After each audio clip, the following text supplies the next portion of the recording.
Group 4 attend பண்ண எல்லாருக்கும் என்னோட விஷஸ். மேபி கொஸ்டின் கொஞ்சம் டஃப்பாக இருந்தாலும் ஃபுல் எஃபர்ட் போட்டு அந்த டைமில் என்ன முடியுமோ அந்த அளவுக்கு எழுதிட்டு வந்திருக்கீங்க. உங்களோட ப்ரிப்பரேஷன் 3 மந்த் இருக்கலாம், இல்லை 6 மந்த் இருக்கலாம், இல்லை 1 இயராக கூட இருக்கலாம். But sometimes our success get delay. We can't able to decide both success and failure of our life. It's just a part of our life. It is a journey.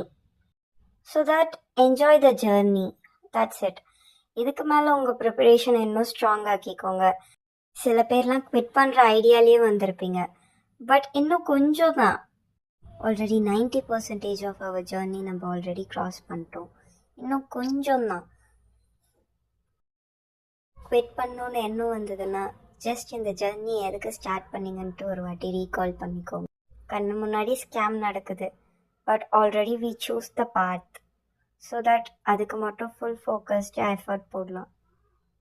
முடியவே முடியாதுன்னு இல்லை, நினச்சா முடியும்.